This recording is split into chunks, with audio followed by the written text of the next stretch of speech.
PDP chairman Abdul Nasar Madani പ്രതിയായ ബാംഗ്ലൂരു സ്ഫോടന കേസിൽ 4 മാസത്തിനകം അന്തിമവാദം പൂർത്തിയാക്കി വിധി പറയണമെന്ന് സുപ്രീം കോടതി. കേസിലെ പ്രതിയായ താജുദ്ദീൻ നൽകിയ ഹർജിയിലാണ് ഉത്തരവ്. അജീഷ് ജയകുമാർ ഡൽഹിയിൽ നിന്ന് ചേരുന്നു കൂടുതൽ വിവരങ്ങളുമായി.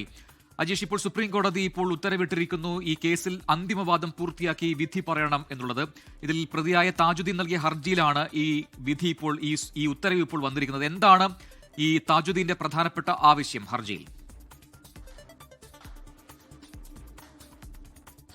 പ്രജിൻ, ഈ ബംഗളൂരു സ്ഫോടന കേസിലെ 28ാം പ്രതിയാണ് ഈ താജുദ്ദീൻ. ഈ കേസിൽ 16 വർഷമായി താൻ വിചാരണ പൂർത്തിയാകാതെ ജയിലിൽ കഴിയുകയാണെന്ന് കാട്ടിയാണ് താജുദ്ദീൻ സുപ്രീം കോടതിയെ സമീപിച്ചത്. ഈ വിചാരണ എത്രയും വേഗം പൂർത്തിയാക്കണമെന്നായിരുന്നു താജുദ്ദീന്റെ ആവശ്യം.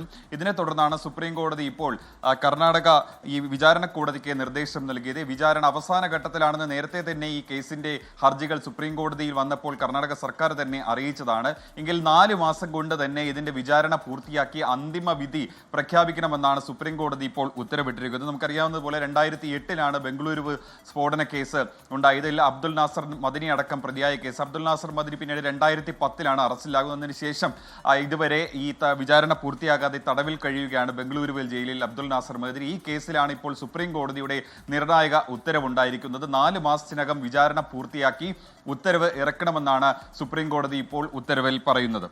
ശരി, അജീഷ് ജയകുമാറാണ് വിശദാംശങ്ങൾ നൽകിയത് ഡൽഹിയിൽ നിന്ന്.